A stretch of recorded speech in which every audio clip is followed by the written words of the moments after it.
দেখো দেখো, এই মোল্লারা কেমন নিজেদের বউকে আবদ্ধ করে রাখে।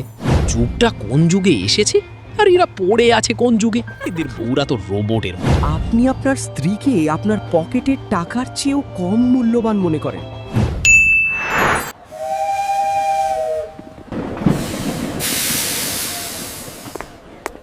চলছে। ফাতিমা একা বসে আছে, হিজাব পরে। তার সামনের সিটে বসে আছে মাওলানা ইউসুফ সাহেব ও তার স্ত্রী মারিয়াম। তারা শ্বশুরবাড়ি যাচ্ছিল। তাদের পাশে বসে আছে রাকিব ও তার স্ত্রী তানিয়া। রাকিব নিজেকে আধুনিক মনে করে। সে মাওলানা ইউসুফের স্ত্রীর পর্দা দেখে বিরক্ত হয়। দেখো দেখো, এই মোল্লারা কেমন নিজেদের বউকে আবদ্ধ করে রাখে। বেচারি মহিলা ওই কাপড়ের ভেতরে কতটা কষ্ট পাচ্ছে কে জানে। একটু খোলামেলা রাখতে জানে না। কি যে পিছিয়ে পড়া মানসিকতা। যুগটা কোন যুগে এসেছে আর এরা পড়ে আছে কোন যুগে। এদের বউরা তো রোবটের মতো, নিজের ইচ্ছায় চলতেও পারে না।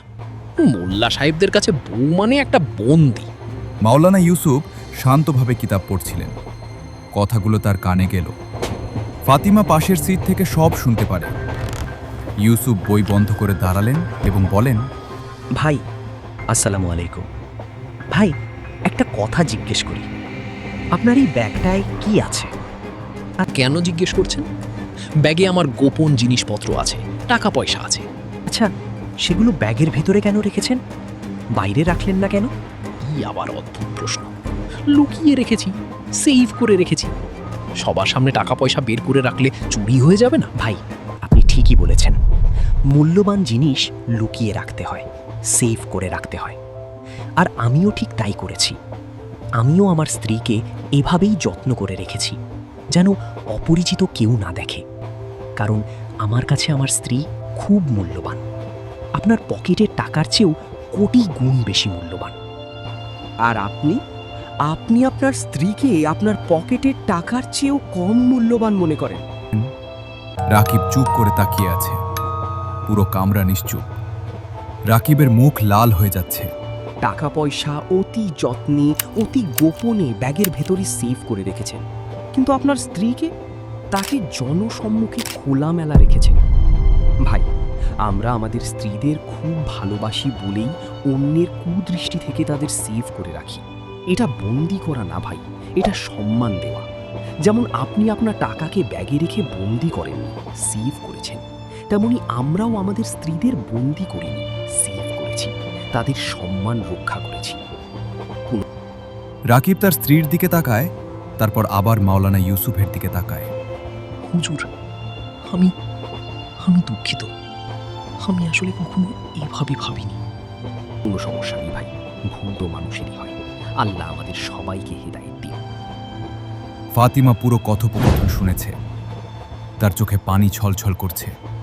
সে তার হিজাব ঠিক করে এবং বাবার কথা মনে করেন। সে তার ফোন বের করে বাবাকে কল করল।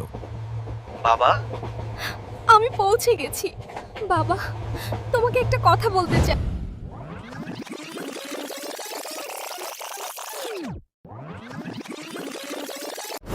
আরও একটা ঘটনা ঘটল, যেটা আমাকে আরও পাকাপোক্ত করে দিল।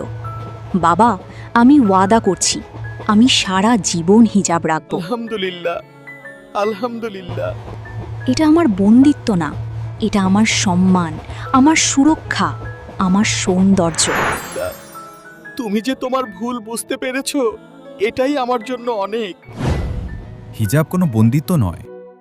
হিজাব হলো সম্মান, সুরক্ষা এবং সৌন্দর্য। ঠিক যেমন কাভার ফোনের সৌন্দর্য বাড়ায়, হিজাবও একজন নারীর সৌন্দর্য ও মর্যাদা বাড়িয়ে দেয়। আর মনে রাখবেন, ফোনের কাভারের জন্য আপনাকে কেউ জিজ্ঞেস করবে না, কিন্তু হিজাবের জন্য আল্লাহ অবশ্যই জিজ্ঞেস করবেন। আল্লাহ আমাদের সবাইকে সঠিক পথে চলার তৌফিক দান করুন। আমিন।